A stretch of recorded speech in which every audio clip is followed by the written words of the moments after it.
ठीक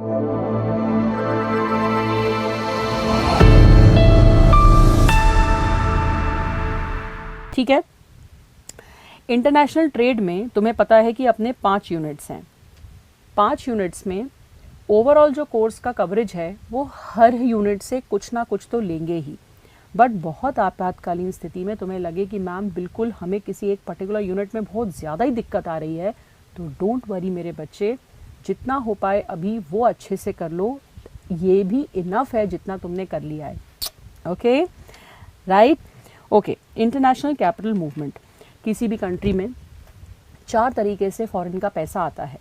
अब जैसे मुझको कोई नया बिजनेस स्टार्ट करना है और मैं सोच रही हूँ कि इंडिया में मुझको फंड्स नहीं मिल पा रहे हैं, तो मैं फॉरेन से फंड्स ले सकती हूँ, क्योंकि ग्लोबलाइजेशन के बाद ये सब तो अलाउड ही है। तो फॉरेन का पैसा 4 तरीके से हम लेते हैं। एक तो फॉरेन एड, जो हमें वापस करने की टेंशन नहीं होती है, सामने वाला हमें हेल्प कर रहा है। सेकेंड इज़ बोरोइंग, बोरोइंग्स में हम IDA इंटरनेशनल डेवलपमेंट अथॉरिटी से लोन ले सकते हैं, जो सॉफ्ट लोन देती है, जो बहुत छोटे राष्ट्र होते हैं उनको।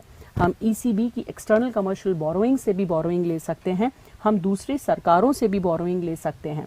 उसके बाद हम अमेरिकन से ADR और GDR ले सकते हैं, American depository receipt and global depository receipt, जो तुम CA इंटर में मेरे साथ लॉ में पढ़ोगे।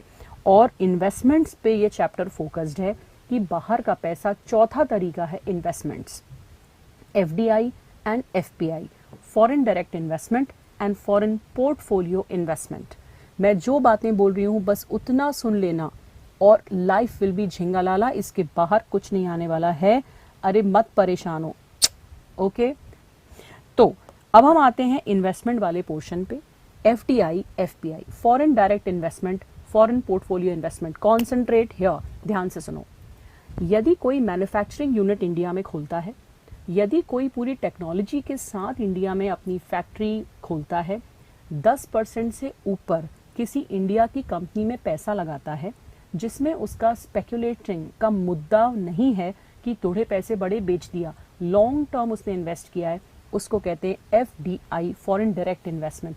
विज़ जब आप सिर्फ स्पेक्यूलेटिव एक्टिविटी के लिए दूसरी कंट्री के एसेट्स में नहीं, सिर्फ शेयर्स या डिबेंचर्स या बॉन्ड्स के पोर्टफोलियो में पैसा लगाते हो, वो भी दूसरी कंट्री के 10% से कम होता है और शॉर्ट टर्म होता है, कि अगर हमें लगा कि हमारा रिटर्न अच्छा मिल सकता है तो बेचो, आगे बढ़ो। That is FPI। Concentrate everyone, जो मैं अभी बोल रही हूँ उससे तुम्हारा पूरा काम चल जाएगा। You have to just stay focused. अब FDI के बारे में मैं तुम्हें बता दिया, ये एक बात ध्यान से सुनो। FDI के एंट्री रूट्स, एक तो बेटा इंडिया में ऑटोमेटिक रूट होता है, गवर्नमेंट से बिना पूछे आप आ सकते हो। दूसरा होता है गवर्नमेंट का रूट, जिसमें गवर्नमेंट से आपको परमिशन लेनी होती है। और तीसरा होता है through equity in domestic companies. जब आप शेयर्स खरीदते हो तो आप अगर कम अमाउंट के खरीद रहे हो तो आपको डायरेक्ट रूट और ऑटोमेटिक रूट, गवर्नमेंट रूट, किसी की चिंता करने की जरूरत नहीं, क्योंकि वो बहुत छोटा इन्वेस्टमेंट होता है। तो अब अगर मैं तुमसे 2 इंपॉर्टेंट शब्द पूछूं कि होम कंट्री और होस्ट कंट्री किसको कहते हैं, राइट बेटू? होम कंट्री जहां से पैसा निकलता है, ओके, और होस्ट कंट्री जिसको पैसा मिलता है। तो अगर सपोजिंग मैं रिलायंस हूं और मुझको पैसा चाहिए फॉरेन से, तो पैसा इंडिया में आया, तो इंडिया क्या बन गई बच्चों? होस्ट। होस्ट का मतलब जो किसी को रहने की जगह देता है। हम पैसे को रहने की जगह दे रहे हैं ना, तो वो होस्ट कंपनी हुई, और जहां से पैसा आया है वो होम कंट्री हुई। Clear everyone? ओके। अब 3 तरह से ये इन्वेस्टमेंट्स होते हैं, एक ग्रीन फील्ड, ब्राउन फील्ड और जॉइंट वेंचर। ग्रीन का यहाँ मतलब है जैसे हरे भरे खेत हैं, इसका मतलब वहां पहले कोई फैक्ट्री नहीं बनी है ना, तो फर्स्ट टाइम कोई आके नई फैक्ट्री खोलता है, बीज रोपण से लेके ऊपर तक सब कुछ वो करता है, न्यू वेंचर। इसमें बहुत ह्यूज रिस्क होती है, ये होता है green field investment. Brown field investment, यहाँ वो ब्राउन मतलब बिल्डिंग को बोल रहे हैं कि कॉन्क्रीट बिल्डिंग बन चुकी है, ऑलरेडी पहले से एक कंपनी चल रही है, आपने आके उसमें पैसा दे दिया, राइट। एंड तीसरा जॉइंट वेंचर, जैसे हीरो होंडा था, हीरो प्लस होंडा, ये दोनों ने मिलके और इंडिया में खोला था इसको। यस बेटा, मारुति और सुजुकी एग्जिस्टिंग कंपनी के साथ आपने जॉइंट वेंचर कर लिया। सॉर्टेड है एवरीवन? यहाँ तक क्लियर है एवरीवन? हाँ बच्चे पक्का। मेरे सारे ऐप जितने लोग वॉच कर रहे हैं फटाफट वीडियो को लाइक करो, और तुम्हारी नैतिक जिम्मेदारी है कि कोई बच्चा जिसको इकोनॉमिक्स में प्रॉब्लम हो रही हो तो उसको बोलना भाई तू ये लेक्चर देख ले, तेरी जिंदगी बन जाएगी, इतने पासिंग नंबर्स तो तेरे आ ही जाएंगे। सो ये 3 टाइप के इन्वेस्टमेंट्स हैं। अब ये जो इन्वेस्टमेंट है इनका फ्लो कैसा होता है? 3 तरीके का। एक हॉरिजॉन्टल, कि दोनों बिल्कुल बराबरी के धरातल पे हैं, जैसे यूएस का माइक्रोसॉफ्ट और इंडिया का इन्फोसिस, दोनों सेम लाइन ऑफ एक्टिविटी में है और दोनों ऑलमोस्ट बराबर है। किसी का बिजनेस बड़ा छोटा हो सकता है बट ऑलमोस्ट सेम है, तो इट इज हॉरिजॉन्टल। वर्टिकल, ऊपर से नीचे, तो अगर सपोजिंग कोई कंपनी है वो अपने किसी रॉ मटेरियल वाली कंपनी में इन्वेस्ट कर दे, जैसे यूएस की या जापान की कोई कार मैन्युफैक्चरिंग कंपनी है और वो इंडिया के जेके टायर्स में आके पैसा इन्वेस्ट कर दे, तो उसको अपन कहेंगे वर्टिकल, ऊपर से पैसा नीचे आया। और तीसरा कॉन्ग्लोमरेट, जब बिल्कुल ही अनरिलेटेड थे, जैसे रिलायंस इसका बहुत बड़ा एग्जाम्पल है कि अगर वो कहीं जाके पैसा लगा रहा है तो बिल्कुल अपने से अनकनेक्टेड नए वेंचर में घुस जाते हैं। ओके, तो ये 3 हो गए। राधे राधे। अब एफपीआई मैंने तुम्हें बता दिया, अब मैं तुमसे कुछ क्वेश्चंस पूछ रही हूँ, क्लास जवाब देगी मेरे को। एफडीआई एफपीआई, फटाफट तुम दिल में देख लेना तुम सही बोल पाए कि नहीं। किस में 10% से ज्यादा इन्वेस्टमेंट होता है? एफडीआई। किस में स्पेक्युलेटिव मोटिव होता है? एफपीआई। अब देखो अभी तो घचड़ पचड़ हो जाएगी, एफडीआई एफपीआई समझ में नहीं आएगा, तुम दिल में सोच के रख लो। किस में लॉन्ग टर्म इन्वेस्टमेंट होता है? एफडीआई। किस में रियल एसेट्स में आप पैसा लगाते हो? एफडीआई। किस में लॉन्ग टर्म गोल होता है? एफडीआई। किस में स्पेक्युलेटिव मंशा होती है? एफपीआई। तुम दिल में समझ लेना कि तुम सही लिख रहे हो कि नहीं। ओके, तो बस तुम्हें क्लियरिटी है, कोई दिक्कत नहीं है। अब हम आते हैं एक छोटे से पॉइंट पे कि रीजंस क्या हैं कि एफडीआई क्यों बढ़ रहा है। इसके बहुत सारे रीजन हैं। जब से बेटा ग्लोबलाइजेशन हुआ है, कंट्रीज के बीच में आपस में काफ़ी एक दूसरे को लेके इंटरडिपेंडेंस है। हम ये सोचते हैं कि फॉरेन कंट्री में हमेशा हमको ज़्यादा प्रॉफिट मिलता है। एक तो हमको cheaper source of raw material मिल जाता है, दूसरा हमको मार्केट बहुत बड़ा मिल जाता है। जैसे जापानीज कंपनीज ने इतनी रिसर्च करी, अब जापान तो छोटा सा है, उनकी कार कितने लोग खरीदेंगे, बट अगर वो इंडिया के बाहर जाके जो इंटरनेशनल ट्रेड के बेनिफिट्स हैं अपनी जापान के बाहर जाके यूनिट्स खोलते हैं और वहाँ के लोगों को बेचते हैं तो उनका मार्केट कितना बढ़ जाएगा। तो that is why international market के फ़ायदे उठाने के लिए एफडीआई एफपीआई होता है। फिर रिस्क बहुत डाइवर्सिफाई हो जाता है। अब जैसे कल इंडिया के इलेक्शंस का रिजल्ट आया, स्टॉक मार्केट धड़ धड़ा के गिर गया, तो स्टॉक मार्केट के गिरने के कारण यहाँ किसी को लॉस हुआ, पर हो सकता है न्यूयॉर्क स्टॉक एक्सचेंज के किसी घटना से उसको प्रॉफिट हुआ। तो अलग अलग जगह पैसा लगाने से रिस्क डाइवर्सिफाई हो जाता है। बात समझ में आ गई? तो वो जो मोटा मोटी बातें तुमको क्लियर हैं, बस वही रीजंस हैं एफडीआई बढ़ने के। इसका आंसर तुम आराम से कर लोगे, ये हमने क्लास में डिटेल में डिस्कस किया था, वो इनफ है। अब कितने तरीकों से एफडीआई इंडिया में आता है, ये इंटर में इस पे क्वेश्चन काफ़ी पूछते थे, तो मैं तुम्हें उसके बेसिस पे बता रही हूँ कि तुम ये ज़रूर कोशिश करना इसको कवर करने की। या तो आप इंडिया आके सब्सिडियरी खोल लो, या 20% तुमने लॉ में पढ़ा है, 20% ज़्यादा किसी का इन्वेस्ट कर दो, उसको एसोसिएट बोलते हैं, एसोसिएट खोल लो। फिर आप इक्विटी इंजेक्शन भी कर सकते हो और कंट्रोलिंग इंटरेस्ट भी सामने वाले में ले सकते हो। आई नो कोई फर्स्ट टाइम सुन रहा होगा तो उसके कुछ शब्द तो समझ ही नहीं आएंगे कि मैम मैंने तो ये पढ़ा ही नहीं, ये क्या है। कोई बात नहीं बेटू, जितना सुन के याद आ जाए उतना कर लो। ओके, बस बेनिफिट्स वही हैं बेटा जो मैं तुम्हें पहले बता चुकी। प्रॉब्लम्स कर लेते हैं थोड़ी सी डिस्कस। Thank you. ओके, अब मेरी बात सुनो ध्यान से। एफडीआई की प्रॉब्लम्स क्या क्या हो हैं? बहुत सारी प्रॉब्लम्स हैं।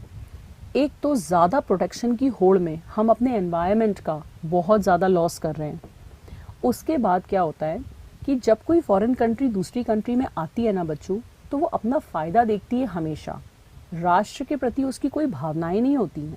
तो जो राष्ट्र को ज़रूरत है वो गुड्स नहीं बनाती है, वो तो जिसमें उसका फ़ायदा होगा वो गुड्स बनाती है। और इंटरनेशनल ट्रेड और ये एफडीआई एफपीआई के कारण जो डेवलप्ड नेशंस हैं वो तो डेवलप होते चले जाते हैं, और जो छोटे नेशन हैं वो नीचे नीचे नीचे नीचे जाते चले जाते हैं, तो इनकम का गैप बहुत ज़्यादा बढ़ जाता है। इसलिए 100% एफडीआई हमेशा फ़ायदेमंद होती है ये कहना तो उचित नहीं है। मोटा मोटी बस तुमको इतना ध्यान रख लेना, एनवायरनमेंट सफ़र करता है, डेवलप्ड कंट्रीज़ को ज़्यादा फ़ायदा होता है, छोटी कंट्रीज़ बस खरीदते ही रह जाते हैं तो उनका बैलेंस ऑफ पेमेंट और बिगड़ जाता है। बस इतनी चीज़ें तुमको याद रखनी है। ओके, अब एफडीआई इंडिया में कहाँ कहाँ से आता है, इस पे एग्जाम में क्वेश्चन आता था। यस, सबसे पहले हाईएस्ट इंडिया में जहाँ से आता है वो है मॉरिशस। हाँ, मॉरिशस एक छोटी कंट्री है बट वो खुद कुछ काम नहीं करते, अपना पूरा पैसा इंडियंस को देते हैं कि भैया आप लोग कर लो। तो मॉरिशस से सबसे ज़्यादा आता है, सिंगापुर उसके बाद, यूएसए उसके बाद, नीदरलैंड्स एंड जापान। ये रैंकिंग ऊपर नीचे होती रहती है, बट हमारे मॉड्यूल के हिसाब से हमें अभी चलना है, इंटरनेट की आज की करंट पोजीशन के हिसाब से नहीं चल पाएंगे। तो मॉरिशस, सिंगापुर याद रखिए आप। ओके, प्रॉब्लम का 4th पॉइंट समझा दूं? अच्छा बेटा, जब हमें लगता है, ये वाला 4th पॉइंट, जब हमें लगता है कि हम बचत करेंगे और अपने आज के खर्चों को कम करेंगे, अपने बैंक में डालेंगे पैसा और देश में बैंक से पैसा लोगों को मिलेगा, तो एक अलग आपकी सोच होती है। और आप अगर ये सोचो अरे फॉरेन से मिल तो जाता है, आज का पैसा अपन आज ही खर्च करो, जब ज़रूरत पड़ेगी तो फॉरेन से मंगा लेंगे, उस चक्कर में आप अपनी खुद की सेविंग नहीं करते हो। ये एक दिक्कत है। सॉर्टेड बेटू? उसके बाद तुम इसको रीड कर लेना। मैंने ऑलरेडी इतने शॉर्ट में नोट्स तुम्हें बताए हैं कि अगर तुम इसको रीड भर भी कर लेते हो ना स्क्रीनशॉट लेके, तो उससे तुम्हारा काम हो जाएगा। ओके बेटू, चलो आगे बढ़ते हैं। एफडीआई कहाँ कहाँ प्रोहिबिटेड है? भैया लॉटरी में प्रोहिबिटेड है, सट्टे में प्रोहिबिटेड है, निधि कंपनी चिट फंड में प्रोहिबिटेड है, रियल एस्टेट बिजनेस में सिर्फ जमीन और फार्मलैंड कोई फॉरेनर इंडिया आके खरीदेगा उसमें भी प्रोहिबिटेड है। एटॉमिक एनर्जी में तो जाहिर सी बात है प्रोहिबिटेड होगा ही, क्योंकि तुम्हें मालूम है कि एटॉमिक एनर्जी और रेलवे दो ही तो ऐसे सेक्टर है, प्राइवेट सेक्टर, जिनका ऑपरेशन टोटली गवर्नमेंट के हाथ में है। तो इसमें कहाँ से एफडीआई आएगा? एफडीआई इज प्राइवेट सेक्टर का पैसा। सॉर्टेड है एवरीवन? ओके, ये हो गया, बस हो गया, बस इतना सा यूनिट था, नो टेंशन, इतना सा ही यूनिट था। Comes unit number 4, foreign exchange. तुम्हें पता है सभी को कि इस चैप्टर में पूरे 5 यूनिट हैं, तो हमने अपना इंटरनेशनल कैपिटल मूवमेंट कर लिया। तुम 2 क्वेश्चन एक्सपेक्ट कर सकते हो हर चैप्टर में से, हर यूनिट में से 2-2 क्वेश्चन, तो 10 क्वेश्चंस इस पूरे चैप्टर में से तुम एक्सपेक्ट कर सकते हो अपने 100 नंबर के पेपर में। तो बिल्कुल प्रेशर लिए बिना पढ़ो।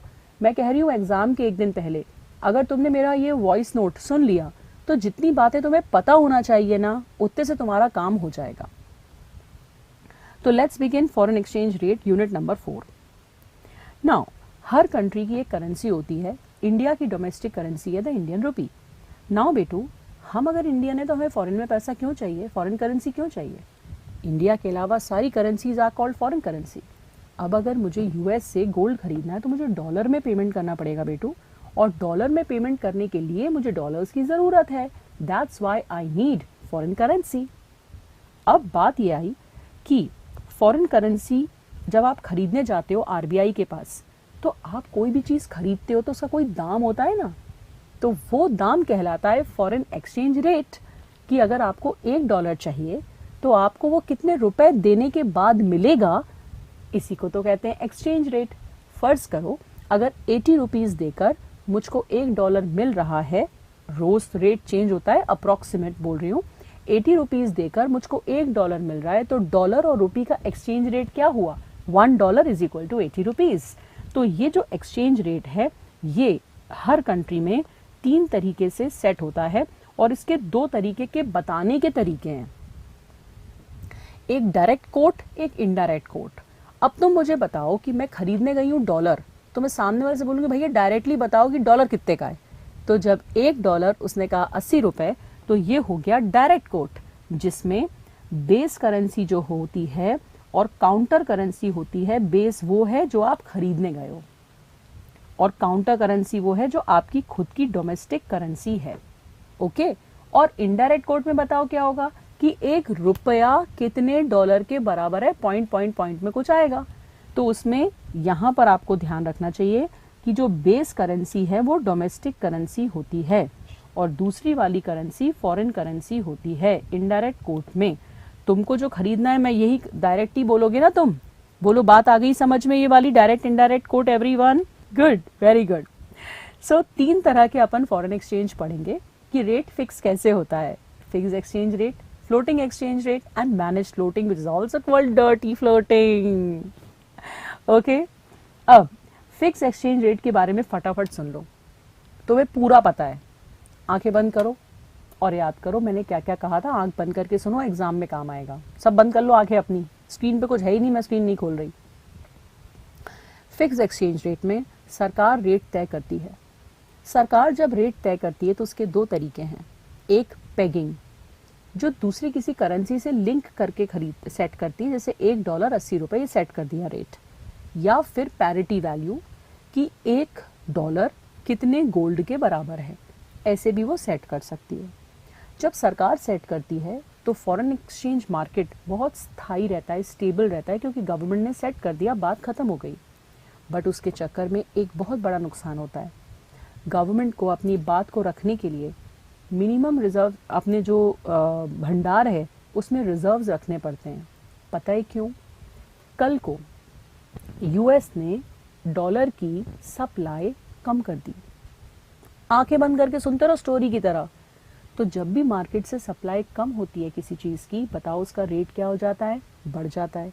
पर सरकार तो वचन दे चुकी है कि ये रेट तो इतना ही रहेगा, तो सरकार को अपने रिजर्व में से मार्केट में निकालना पड़ता है डॉलर, ताकि सप्लाई बैलेंस हो जाए और रेट वहीं आ जाए। तो ये गवर्नमेंट का जबरदस्ती का सरदर्द बन जाता है, बस इसका यही डिसएडवांटेज है। बाकी फॉरेन एक्सचेंज मार्केट इसमें बड़ा खुश रहता है, क्योंकि स्टेबिलिटी आ गई, सरकार ने बोल दिया तो रेट बदलेगा नहीं।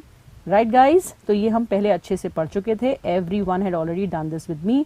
इसके एडवांटेजेस भी तुम पढ़ चुके थे। करेंसी फ्लक्चुएशन कम होगा, इंटरनेशनल ट्रेड इंप्रूव होगा, स्पेकुलेशन कम होगा, और सरकार को अपना मॉनेटरी पॉलिसी को बार बार बस चेंज करना पड़ जाएगा, क्योंकि रिजर्व मेंटेन करना पड़ेगा।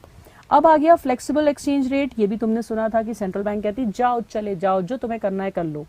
Open market demand and supply से ये रेट तय होता है। मेरे ख्याल में पूरी क्लास को ये क्लियर है, इसमें कोई रिजर्व बनाने की जरूरत नहीं पड़ती है। आता है उसके बाद मैनेज फ्लोटिंग। दूर खड़े होकर देखते रहते हैं, मम्मी पापा देखते हैं ना बच्चे खेल रहे हैं, खेलने दो। जब कभी गिर जाता है तो उसको उठाने पहुंचते हैं। इन द सेम वे, हाँ हो सकता है इंडियन वॉरियर, हो सकता है भाई, नाम भी तो लिखो, माँ बाप ने नाम क्या रखा है तुम्हारा। मैनेज फ्लोटिंग में क्या होता है, दूर से सरकार देखती रहती है, खेलने दो इनको, अपना काम करने दो। जब इनका काम पूरा हो जाएगा तो उसके बाद हम बीच में इंटरवीन करेंगे। तो it's called manage floating. It's a combo of both methods. अब बताओ डिमांड फॉर फॉरेन एक्सचेंज कहाँ से इमर्ज करती? इंडिया में बैठे बैठे तुम्हें फॉरेन एक्सचेंज काहे चाहिए भैया? इसलिए चाहिए भैया क्योंकि हमें घूमने जाना है, हमें वहाँ से सामान खरीदना है, हमें वहाँ इन्वेस्टमेंट करना है, हमको वहाँ किसी को मदद भेजना है, हमें सट्टे के लिए चाहिए। डॉलर के इंक्रीज डिक्रीज से हम यूज कर रहे हैं। Very good. तो demand of foreign exchange is just like demand of a product. बताओ माइक्रो इकोनॉमिक्स में क्या पढ़ के आए हो? Demand and price are inversely related. तुम ही बता दो, अगर डॉलर महंगा हो गया, $1 ₹60 का चल रहा था, अचानक $1 80 का हो गया, तो प्राइस बढ़ेगी। तो तुम कहोगे भैया मुझे नहीं चाहिए डॉलर, मैं इंडिया से ही सामान खरीद लूंगा, यूएस से कौन खरीदे?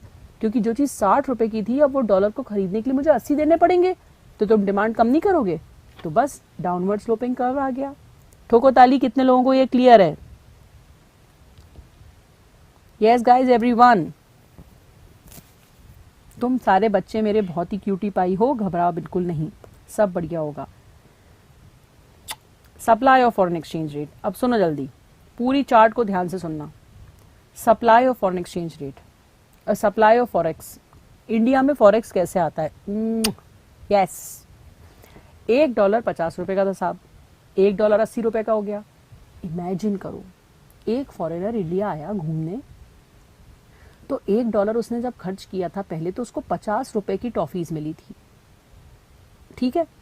जैसे ही डॉलर का रेट बढ़ा, वो 2-4 महीने बाद फिर घूमने आया, तब रेट बढ़ चुका था, तो $1 में 80 रुपये होने लगे, तो उसको $1 खर्च तो उसने $1 किया, बड़ा 80 टॉफ़ीज़ मिल गई, ज़्यादा टॉफ़ीज़ मिल गई। उसने कहा इंडिया के गुड्स तो मुझे सस्ते पड़ रहे हैं, तो उसने इंडिया से और ख़रीदने का तय कर लिया। तो इंडिया में सप्लाई ऑफ डॉलर आ गई। जैसे ही डॉलर की सप्लाई आई और डिमांड, एग्रीगेट डिमांड बढ़ी, तो आउटपुट बढ़ेगा, एम्प्लॉयमेंट बढ़ेगा, नेशनल इनकम बढ़ेगी, बैलेंस ऑफ पेमेंट इंप्रूव होगा। ठोको ताली, क्या ये तुम्हें सारे कॉन्सेप्ट क्लियर है? हमने क्लास में खूब डिटेल में इस पॉइंट को पढ़ा है, आई एम क्वाइट श्योर कि तुम्हें सभी को ये क्लियर है।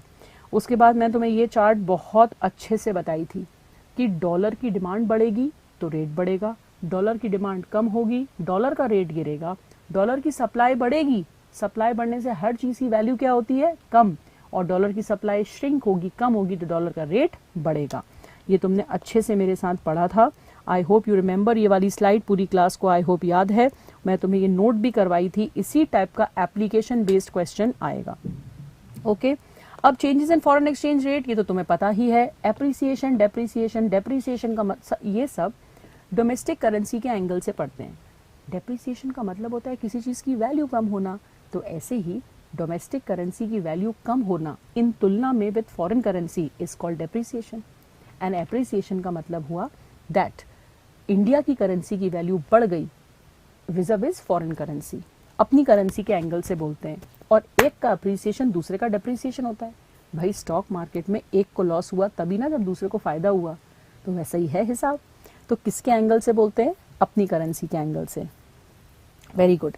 सो एप्रिसिएशन और डेप्रिसिएशन तुम ही बताओ कौन से मार्केट के नाम हैं? Flexible exchange rate system, floating exchange rate system. इस मार्केट में ओपन मार्केट फोर्सेस हिल रहे हैं और उसमें वैल्यू ऊपर नीचे हो रही है, तो इट्स कॉल्ड डेप्रिसिएशन, एप्रिसिएशन। डेंटेड हैंड पूरी क्लास होने की एप्रिसिएशन। एप्रिसिएशन अपनी करेंसी के एंगल से बोला जाता है। $1 50 रुपये का था, $1 हो गया 40 रुपये का। जो चीज़ हमको खरीदने में 50 रुपये खर्च करने पड़ रहे थे, अब वही चीज़ खरीदने में हमको 40 रुपये खर्च करने पड़ रहे हैं। वाओ, हमारे लिए तो आसानी हो गई। तो बताओ हमारे लिए फॉरेन गुड्स महंगे हो गए या सस्ते? वेटिंग। तो हमारे लिए फॉरेन गुड्स हो गए सस्ते, तो हम ज़्यादा खरीदना शुरू कर दिए इम्पोर्ट्स। उससे हमारा बैलेंस ऑफ पेमेंट जो फॉरेन करेंसी लेने देने का होता है वो बिगड़ गया। ओके अब आ गया डेप्रिसिएशन, बहुत ही इंपॉर्टेंट। इंडियन इकोनॉमी में तुमने पढ़ा था कि 1991 गल्फ वॉर के टाइम हमारे भारत की सरकार को गिराना पड़ा था हमारा रेट। तो बस ओपन मार्केट में इसको डेप्रिसिएशन कहते हैं और सरकार करे तो डिवैल्यूएशन कहते हैं। तो बस डेप्रिसिएशन क्या हुआ? $1 50 का था, $1 70 का हो गया। हमारी करेंसी की वैल्यू घट गई। जो चीज़ 50 रुपए में आ रही थी अब वो 70 में आ रही बॉस, तो हमारी करेंसी तो बैठे बैठे घट गई। यस और नो? तो हमारी करेंसी घट गई वैल्यू। बट इसका मतलब क्या हुआ? इंडियन के एंगल से सोचो, अगर मुझे फॉरेन से कोई कैलकुलेटर खरीदना था, पहले मैं डॉलर्स में पेमेंट करती तो 50 रुपए का $1 आ रहा था। हाँ, अब कितने का हो गया? 70। तो मैंने सोचा मुझे फॉरेन से नहीं खरीदना, तो इंपोर्ट्स हो गए कम। बट फॉरेनर्स ने देखा वाओ यार 70 के गुड्स मिल रहे हैं, एक्सपोर्ट हो गए ज़्यादा। जैसे ही एक्सपोर्ट बढ़े, नेशनल इनकम बढ़ी, आउटपुट बढ़ा, एम्प्लॉयमेंट बढ़ा, बीओपी सुधरा। ठीक है बेटू, आई होप पूरी क्लास को ये क्लियर है। और यही काम जब फिक्स एक्सचेंज रेट सिस्टम में होता है तो it is called revaluation, devaluation. Okay, तो ये हम तुम्हें क्लास में पूरा इम्पैक्ट पढ़ा चुके थे। ये सब हो गया। अब फॉरेन एक्सचेंज मार्केट, जिस मार्केट में ओपन मार्केट की तरह फॉरेन एक्सचेंज खरीदा बेचा जाता है उसको कहते हैं फॉरेन एक्सचेंज मार्केट। एक होता है स्पॉट ट्रांजैक्शन, एक होता है फ्यूचर ट्रांजैक्शन। बेटा स्पॉट ट्रांजैक्शन में उसी वक्त सेटलमेंट हो जाता है और फ्यूचर ट्रांजैक्शन में बच्चों भविष्य की डेट पर पेमेंट का सेटलमेंट होता है। फॉरेन एक्सचेंज मार्केट 3 फंक्शंस करता है। एक सबसे इम्पॉर्टेंट, हेजिंग। हेजिंग का मतलब होता है आपने एक सुरक्षा कवच बना के रखा है। ये ड्राइंग में तुम्हें हमेशा दिखाती हूँ, अभी नहीं है मेरे पास, कि जैसे घर में हेज बना दो तो गार्डन के फूल आके बकरी वगैरह खाते नहीं है ना, तो बस हेज माने सुरक्षा। तो ये काम फॉरेन एक्सचेंज मार्केट करता है। सेकंड करता है ट्रांजैक्शंस को के लिए पैसा ट्रांसफ़र करना, और तीसरा करता है क्रेडिट फंक्शन, कि कभी पैसों की ज़रूरत पड़े तो आप फॉरेन एक्सचेंज के जो ब्रोकर्स हैं उनसे क्रेडिट ट्रांजैक्शन के थ्रू कर सकते हो। वेरी गुड, तो बहुत शानदार, ऑसम। अब ये जो मिसलेनियस टर्म्स हैं, आर्बिट्रेज, ठोको ताली, पूरी क्लास को क्लियर है आर्बिट्रेज। मगर मैंने क्या बताया था, आर्बिट्रेज में करेंसी डिफरेंस दो जगह के बीच में होता जरूर है, परंतु बार बार होने के कारण फाइनली सेम मार्केट का रेट सब जगह हो जाता है। यस, उसके बाद व्हीकल करेंसी, याद करो मैंने क्या बोला था, हमको डील करना है जापान से। जापान की करेंसी है येन, इंडिया की करेंसी है द इंडियन रूपी, और हम बिलिंग कर रहे हैं डॉलर में। तो व्हीकल करेंसी एक ऐसा माध्यम होता है जो दोनों ही डीलिंग करेंसीज का करेंसी नहीं है, कंट्री का करेंसी नहीं है, और फिर भी उसमें बिलिंग हो रही है। Yes, very good. Cross rate not needed, ये सब नीडेड नहीं है। नॉमिनल एक्सचेंज रेट, बहुत प्यारे इंस्टीट्यूट को इस क्वेश्चन से। अगर बेटा नॉमिनल एक्सचेंज रेट की बात करें तो ये कोई नया कॉन्सेप्ट नहीं है। Units of one currency that can be exchange for the second currency is called nominal exchange rate. ठीक है, रियल एक्सचेंज रेट घोट के पी जाना, रियल एक्सचेंज रेट घोट के पी जाना, मैं ये सारा हटा देती हूं, इसमें पूरा घोट के तुम पी जाना। रियल एक्सचेंज रेट में हमने प्राइसेस इन्फ्लेशन का असर जो फॉरेन करेंसी के ऊपर हो रहा है उसको हटा के देखा। हमेशा ही नॉमिनल और रियल में ये अंतर होता है, तुम्हें पता है। तो उसका फॉर्मूला कितना सिंपल है, सुन लो। नॉमिनल एक्सचेंज रेट उठाओ, डिवाइड करो फॉरेन प्राइस इंडेक्स से डिनोमिनेटर में इनटू डोमेस्टिक प्राइस इंडेक्स। बिल्कुल दिमाग में फिट कर लो, nominal exchange rate into domestic upon foreign, domestic upon foreign, domestic upon foreign, 4 बार लिख के देख लो रियल एक्सचेंज रेट। ओके, तो दैट्स इट। बताओ, बैठे बैठाए अपने 2 यूनिट हो गए। तो we are done with international capital movement, foreign exchange. एक और कर लेते हैं, ट्रेड नेगोशिएशंस। कर लेना बच्चों। Unit number 3, trade negotiations. Now बेटू, पूरे इंटरनेट पर मैक्रो में बच्चों ने हाहाकार मचा रखी है, हमको नहीं बन रहा, ऐसा हो रहा है। बट अपने जो स्लाइड्स हैं वो आई कैचिंग है, उसको देखकर दिमाग में तुम्हारे जो बैठ रहा है सीधे तुम्हें पेपर में याद आने वाला है, तो उसको बहुत ध्यान से करना है। ओके, सो 3 तरह से ट्रेड नेगोशिएशंस इस चैप्टर में बटे हुए हैं। एक तो रीजनल ट्रेड नेगोशिएशंस, एक GATT GATT general agreement on trade and tariff, और तीसरा WTO। कोई बात नहीं, स्क्रीन नहीं दिख रही, मैं तो दिख रही हूँ। अब ये रीजनल ट्रेड एग्रीमेंट्स क्या होते हैं, जैसे बेटू अपने साउथ ईस्ट एशिया में अपन आए तो सार्क, एक हमने उस एरिया की जो कंट्रीज थी उन्होंने मिलकर एक एग्रीमेंट कर लिया। इंटरनेशनल ट्रेड को बढ़ावा देना सबका उद्देश्य है, कैसे हम एक एक एरिया के लोग मिलकर थोड़ा लीड ले सकें, इसलिए हमने ये रीजनल ट्रेड नेगोशिएशंस करे। नाउ ये जो नेगोशिएशंस हैं थोड़े कॉम्प्लेक्स होते हैं, परंतु हाँ, इससे ये होता है कि ग्रुपिंग हो जाती है कंट्रीज़ की एक एक रीजन में, और वो उनका पर्पस है कि हमारे बीच का बैरियर्स ऑफ ट्रेड को हम कम करेंगे, हम एक दूसरे को सपोर्ट करेंगे, हम एक दूसरे के लिए रुकावट नहीं बनेंगे। तो इस तरह से उनकी चीज़ें आगे मूव करती हैं। नाउ एग्जाम्पल्स ऑफ RTA बहुत सारे हैं, जैसे ASEAN, ASEAN, Association of South East Asian Nations. हम और तुम मिलके एक दूसरे को बिजनेस में सपोर्ट करेंगे। विश्व में अप्रॉक्सीमेटली 200 कंट्रीज प्लस हैं, बट हम 7-8 लोग, 10 लोग एक ग्रुप बना के चलेंगे and we will support each other. हम एक दूसरे से प्रायोरिटी पे ट्रेड करेंगे, अपने परिचितों को अच्छी क्वालिटी को और कम रेट पर देंगे और रुकावट नहीं बनेंगे। This is the purpose of regional trade agreements and negotiation. Okay, now बेटा नाफ्ता पे इसी का एग्जाम्पल है, north American free trade agreement. तुम्हें सिर्फ इसका नाम फुल फॉर्म याद रखना है, naphtha and ASEAN and RTA अपने आप में। ओके बेटू, अब यहाँ से आता है चैप्टर का कोर पार्ट, गैट। 1947 में हम इंडियंस आज़ाद हुए थे, 1948 में गैट आया था और विश्व की बहुत सारी कंट्रीज़ ने इस पे सिग्नेचर किए थे। ये एक तरह का एक एग्रीमेंट था फॉर इंटरनेशनल ट्रेड कि हम उसे प्रमोट करेंगे। इनकी बहुत सारी कमिटीज़ थी, अप्रॉक्सीमेटली 10 कमिटीज़ इन्होंने बनाई थी। इसका जो नाम ही है general agreement on trade and tariff. All of you know now tariff का मतलब होता है the tax structure, the export duty, import duty, क्या आप क्या क्या कर सकते हो, क्या क्या नहीं कर सकते हो। नाउ गैट जो था, समझ लो तुम 1947 से लेकर 1980 तक का सफ़र चला। बहुत सारे कंट्रीज़ इसके नेशन मेंबर बने, बट 1980 तक आते आते गैट जो है उसके जो रेलेवेंस है वो कम हो गई। वाई? क्योंकि जब गैट बना था ना बच्चों, तब सर्विस सेक्टर इतना डेवलप नहीं था, इंटेलेक्चुअल प्रॉपर्टी राइट्स नामक कोई चीज़ ही नहीं थी, और एग्रीकल्चर ट्रेड पर भी गैट ने बहुत ज़्यादा नियम दिए नहीं थे।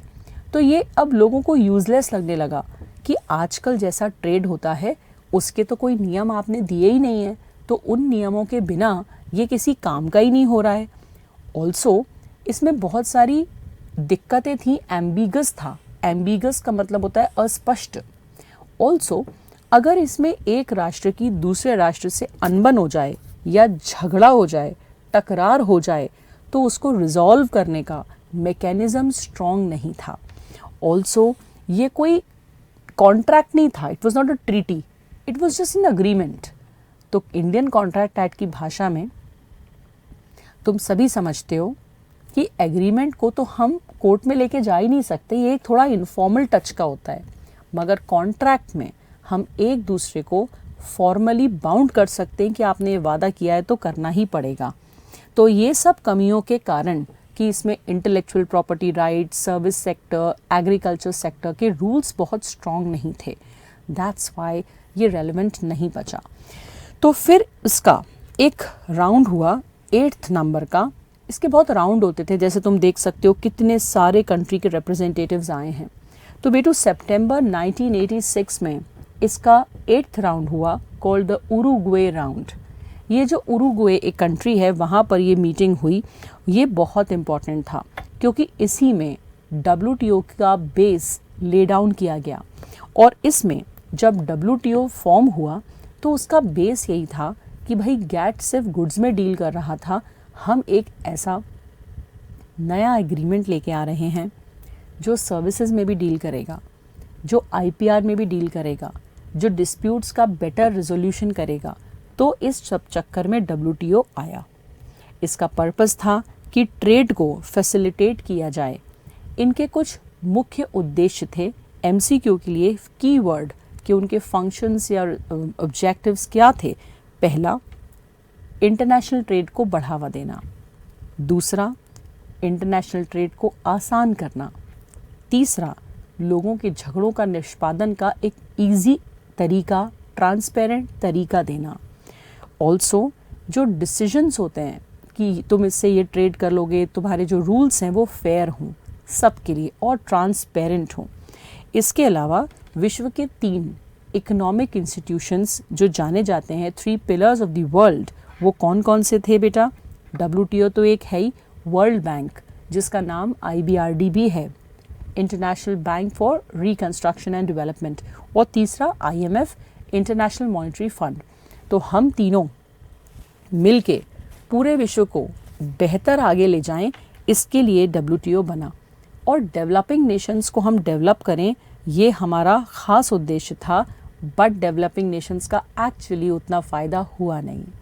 तो तुम अगर मेरे इन नोट्स से सिर्फ इतनी की बातें भी कानों से सुन के जा रहे हो तो तुमको सब एग्ज़ाम में याद आएगा।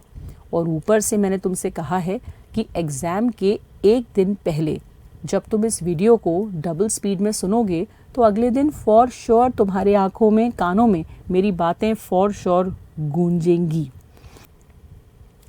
ओके, देन WTO में डिस्प्यूट रेजोल्यूशन के 3 टियर सिस्टम बना। 3 टियर सिस्टम में सबसे जो टॉप डिसीजन मेकिंग बॉडी थी उसका नाम था मिनिस्टेरियल कॉन्फ्रेंस, उसके नीचे थी जनरल काउंसिल, और उसके नीचे एरिया स्पेसिफिक काउंसिल्स थी, जैसे सर्विस की काउंसिल, एग्रीकल्चर की काउंसिल, IPR की काउंसिल, ऐसा। ऑलराइट, इसके बाद WTO ने अपने कुछ सिद्धांत बनाए। अब ये सिद्धांत हम सुनेंगे। WTO ने अपने कुछ सिद्धांत बनाए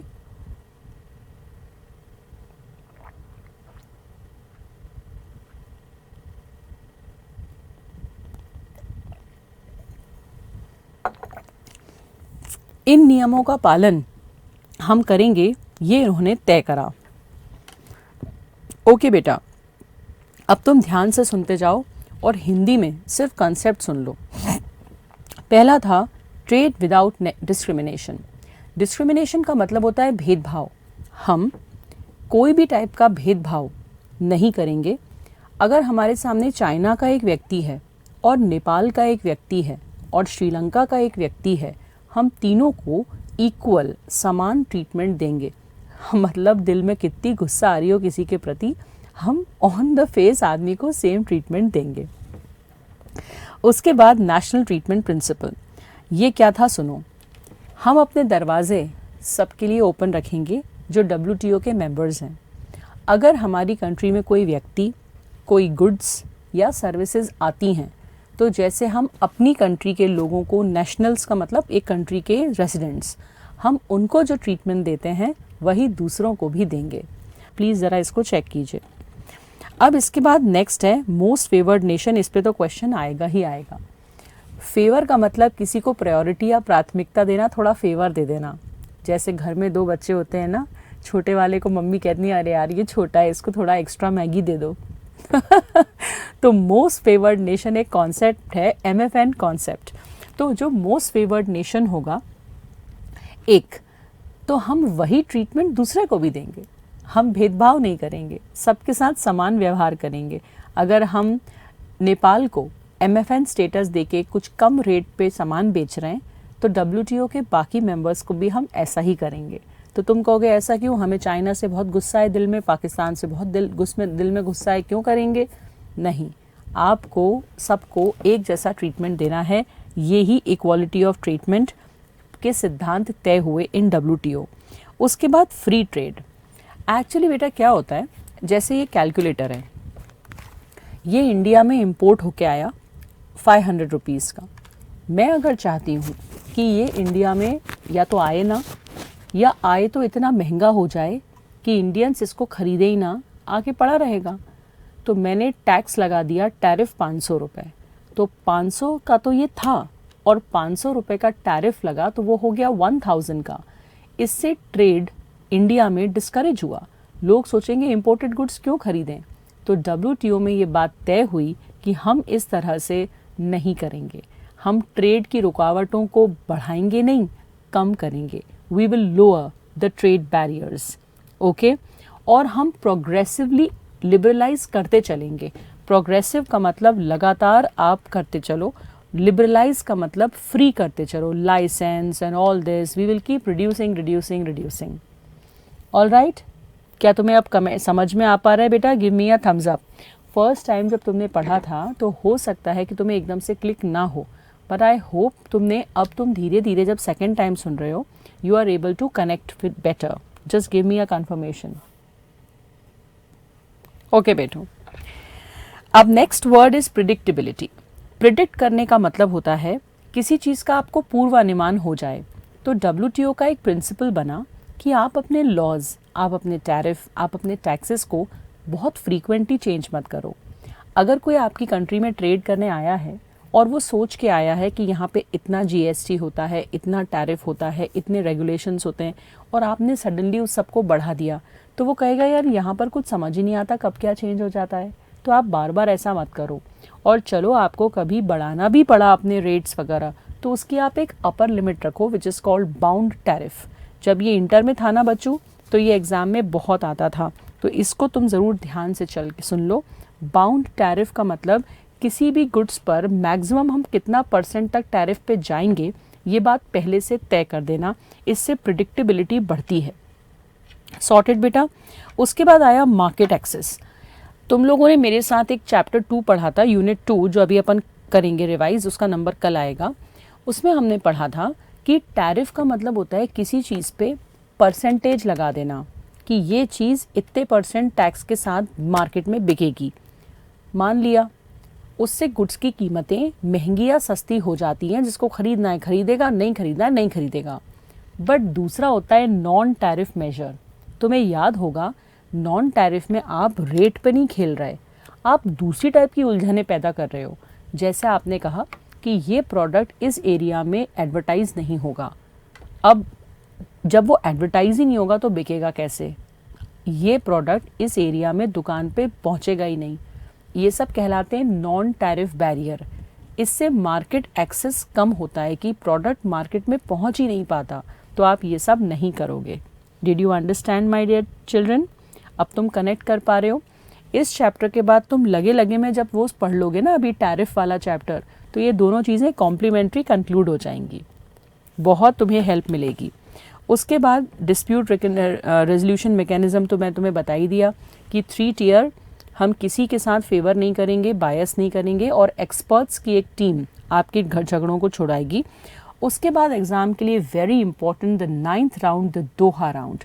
मैं एग्ज़ाम बेटा हमने क्लास में तो बहुत सारी और डिटेल में इसको डिस्कस किया था, अभी मैं वो पॉइंट्स ले रही हूँ जो काम के हैं और वही स्लाइड डिस्कस कर रही हूँ जो एग्ज़ाम ओरिएंटेड है, नॉट एवरीथिंग।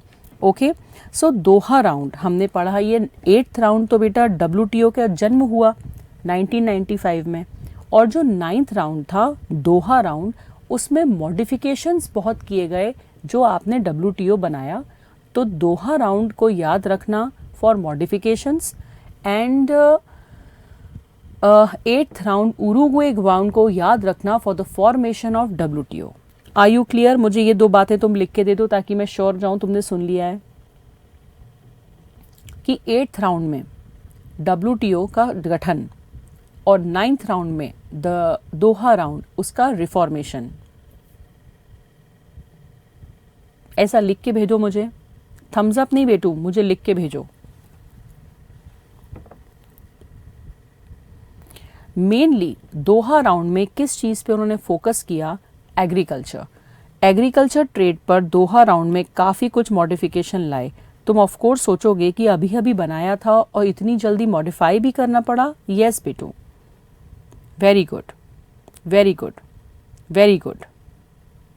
बस ऐसे अगर तुम ये छोटी छोटी चीज़ें याद रखोगे तो तुम्हें इससे बहुत हेल्प मिलेगी।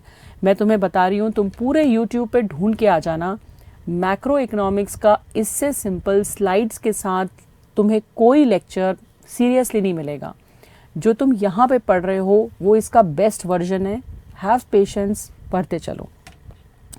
अब कुछ एग्रीमेंट्स जो उन्होंने करे। So agreement on trade and tariff, वही 3 गाइडलाइंस। अब मैं इसमें वही पढ़ा रही हूँ जो मुझे इंपॉर्टेंट लग रहा है, ये वाला। Sanitary and phyto sanitary measures, ये क्या थे? मैंने तुम्हें एग्जाम्पल दिया था, फूड सेफ्टी के लिए कुछ नियम बनाए गए थे। जैसे बर्ड फ्लू चल गया था, तो हम ऐसी बर्ड्स जिसमें वो बर्ड फ्लू हो सकता है वो इंडिया में आने से रोकेंगे, नहीं तो हमारे बाकी एनिमल्स, बाकी वेजिटेशन पे उसका असर आएगा। तो हम ये एग्रीमेंट हुआ था on sanitary and phyto sanitary measures. Okay, basic rules for food safety, animal and plant health. अब मैं वही बोल रही हूँ जो तुम्हारे काम आएंगे। Then G20 economies. G20 economies क्या थी बेटा? ये सारे लोगों ने तय करा, इन नेशंस ने, कि हम एक दूसरे को फाइनेंशियल सपोर्ट प्रोवाइड करेंगे। जैसे कभी नेपाल को ज़रूरत पड़ी, श्रीलंका अभी बहुत डाउन अपने टाइम में चल रहा था, उन्हें ज़रूरत पड़ी, तो हम एक दूसरे को फाइनेंशियली सपोर्ट करेंगे। और इसके लिए G20 इकोनॉमीज इकट्ठी हुई थी ना। ठीक है ना बेटू? ओके बेटा, तो बस अभी मैंने जितने इम्पोर्टेंट थे वो सब बता दिए। ये जो क्लास में मैंने तुम्हें बाकी लिखवाए थे, जैसे agreement on textile and clothing, तो इसमें कोटा, पहले बेटा कोटा था तो इन्होंने तय करा कि हम कोटा रिमूव कर देंगे। ओके, और इसने रिप्लेस किया था, एक पहले चलता था MFA मल्टी फाइबर एग्रीमेंट, वो 1974 से चला आ रहा था, उसको हटा दिया और उसकी जगह ला दिया agreement on textile and clothing कि हम सारे कोटा हटा देंगे। और इसने MFA को रिप्लेस किया, मल्टी फाइबर एग्रीमेंट जो पहले था गैट में, उसको रिप्लेस किया और वो बन गया agreement on textile and clothing. ठीक है बेटू? तो बस जितना जितना काम का था वो मैंने तुम्हें बता दिया। इंटरनेशनल ट्रेड का मीनिंग तुम सबको क्लियर है, इसको बताने की ज़रूरत नहीं है। फीचर्स सबको क्लियर हैं, बेनिफिट्स सबको क्लियर हैं, लिमिटेशन सबको क्लियर है। ये सब क्या बताना, क्योंकि ये तो हम ऑलरेडी पढ़ चुके हैं, है ना। लिमिटेशन ज़रूर है कि लोग कट्टर दुश्मन बनते जा रहे हैं, कंट्रीज़ एक दूसरे की दुश्मन बनती जा रही हैं। इकोनॉमिक क्राइसिस जो एक कंट्री में होता है वो दूसरे के ऊपर असर डाल रहा है। बहुत ज़्यादा एक्सपोर्ट ओरिएंटेशन के कारण जो हमारी खुद की अंदर की नीड्स हैं कई बार वो कॉम्प्रोमाइज़ हो रही हैं। और एक बात बिल्कुल फिक्स है, under privilege countries, under developed Nations काफ़ी एक्सप्लॉइट हो रहे हैं। ये लिमिटेशन तो वर्ल्ड ट्रेड के अंदर है ही, तो इसका तुम मोटा मोटी इसको याद रखो। ओके बेटा, सो अब हम पढ़ते हैं थ्योरीज ऑफ ट्रेड। अब ये थ्योरीज क्या हैं बेटा? थ्योरी का मतलब होता है कि किसी इकोनॉमिस्ट ने अपनी राय दी है, काइंड ऑफ उन्होंने एक रिसर्च की है कि मेरे अकॉर्डिंगली ऐसा होना चाहिए, ऐसा होना चाहिए, बस उसको अपन कह देते हैं थ्योरी। तो बेटा तुम लोग 5 थ्योरीज पढ़ने वाले हो। पहली थ्योरी मर्केंटाइलिज्म, दूसरी theory theory of absolute advantage, तीसरी theory theory of comparative advantage, चौथी थ्योरी हेक्स्टर-ओहलन थ्योरी एंड पांचवी थ्योरी पॉल क्रगमन की न्यू ट्रेड थ्योरी।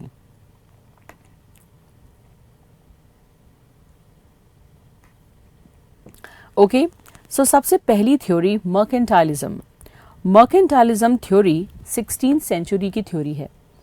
उस वक्त बच्चों बार्टर एक्सचेंज चलता था। जब आप कोई गुड्स देते थे तो आपको बदले में गोल्ड मिलता था।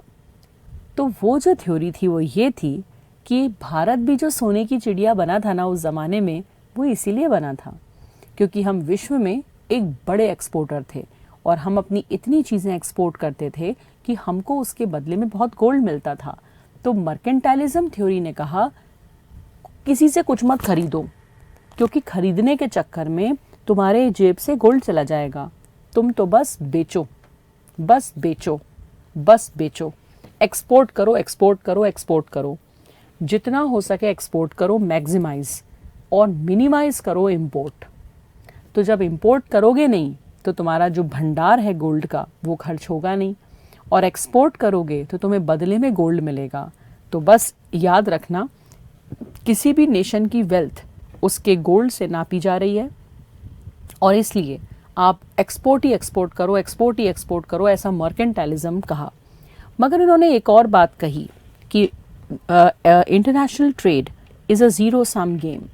ज़ीरो सम गेम वर्ड का मतलब क्या? इसका मतलब ये है कि अगर एक कंट्री एक्सपोर्ट कर रही है तो दूसरी खरीद रही है, तो फाइनली विश्व स्तर पे अगर देखें तो एक्सपोर्ट और इंपोर्ट आपस में सेट ऑफ होके बैलेंस आउट हो जाएंगे। तो इसको कहेंगे ज़ीरो सम गेम। मगर कोई कंट्री जिसने एक्सपोर्ट किया है वो आगे हो जाएगी, जिसने इंपोर्ट किया है वो पीछे रह जाएगी। बट विश्व स्तर पे एक्सपोर्ट और इंपोर्ट सेट ऑफ हो जाएंगे क्योंकि एक खरीद रहा है तो दूसरा बेच रहा है। येस और no? Okay. Second theory was given by Adam Smith. मैंने क्लास में इसका बहुत डिटेल में तुम्हें प्रैक्टिकल कराया था, रजिस्टर छांट के देखो, तुमको वो प्रैक्टिकल भी मिलेगा। हमने इसका प्रॉपर प्रैक्टिकल किया था। ठोको ताली, यस सबके पास है रजिस्टर में, इसको प्लीज़ रिवाइज कर लेना पूरा पूरा पूरा पूरा। इसमें ये था एब्सोल्यूट एडवांटेज में कि एक कंट्री 2 गुड्स में से किसी एक में बेहतर है। Remember that, remember that my dear children. तो एक कंट्री दोनों में से किसी एक में बेटर है, ये मैंने तुम्हें करवाया था। और जैसे यहाँ पर बहुत ही क्लियरली कंट्री ए 1 घंटे में 6 बैग ऑफ वीट बना सक रही है और कंट्री ए क्लॉथ बना रही है 4। वहीं कंट्री बी वीट 1 घंटे में 1 बोरी बना रही है और क्लॉथ 7 बेल्स ऑफ कॉटन बना रही है। तो अब बताओ between A and B wheat कौन बेटर बना रहा है? For sure A. Between A and B cloth कौन बना रहा है बेटर? Definitely be. तो जो कंट्री जिस गुड में एब्सोल्यूट एडवांटेज पे है उसको वो एक्सपोर्ट करना चाहिए और दूसरा वाला इंपोर्ट करना चाहिए, तो विश्व स्तर पे हम ज़्यादा बेहतर ट्रेड कर पाएंगे। ये हमने पढ़ा था। यस, तो मैंने तुम्हें ऑप्शन 2, ऑप्शन 1 ऐसे पूरा एक्सप्लेन किया था and I am quite sure कि तुम ये आराम से रिकॉल कर लोगे।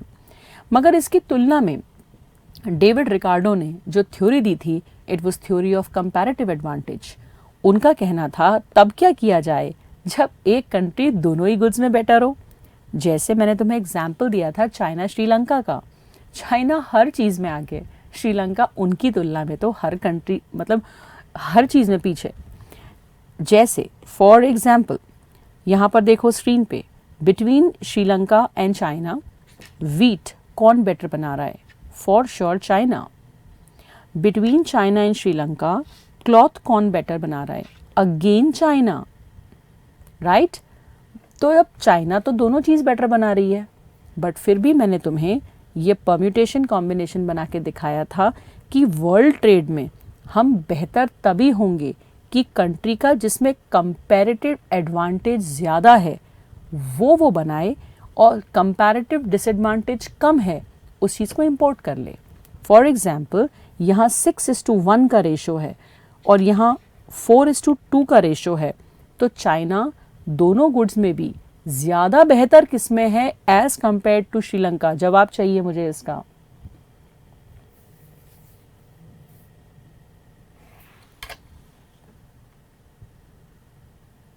बिल्कुल, तो वो वीट बनाए और वो जो क्लॉथ है वो इंपोर्ट करे। फिर मैंने तुम्हें ये ऑप्शन 1 और ऑप्शन 2 बताया था एज अ वर्ल्ड ट्रेड, यहाँ 16 और यहाँ 13। सिर्फ वो अपना अपना काम करेगी तो हम कम एडवांटेज पे रहेंगे, अगर वो कुछ इंपोर्ट और कुछ एक्सपोर्ट करेगी तो हम इस पोजीशन पे रहेंगे, राइट? तो ये हमने कंपैरेटिव पढ़ा था। फिर मैंने तुम्हें कुछ एग्जाम्पल्स कराए थे, ये एग्जाम्पल्स आपके रजिस्टर में लिखे हुए हैं। Everyone give me a contribution here. I want an answer. ये सबके हैं एग्जाम्पल? Very good. ये वाला example everyone? Very good. Please revise these examples. Very good. ये सब हम क्लास में कर चुके थे and I am quite sure कि तुमसे ये सब बन गए हैं। तो बस इसका रिवीजन तुम अपने रजिस्टर में से करोगे। हमने समय लगा के इन एग्जाम्पल्स को किया था एंड आई होप तुम्हें दिक्कत नहीं होगी। The fourth theory is Heckscher-Ohlin theory. Heckscher-Ohlin theory के नाम थे फैक्टर एंडोमेंट थ्योरी और modern theory of trade. Factor endowment theory और modern theory of trade. Heckscher-Ohlin theory के दो नाम थे, फैक्टर एंडोमेंट थ्योरी और modern theory of trade. Now what did he say, what did they से? उनका कहना था कि 4 फैक्टर्स ऑफ प्रोडक्शन होते हैं, land, labour, capital and entrepreneur. और ये जो चारों फैक्टर ऑफ प्रोडक्शन होते हैं बेटा, हर कंट्री किसी में बेहतर और किसी में कम होती है।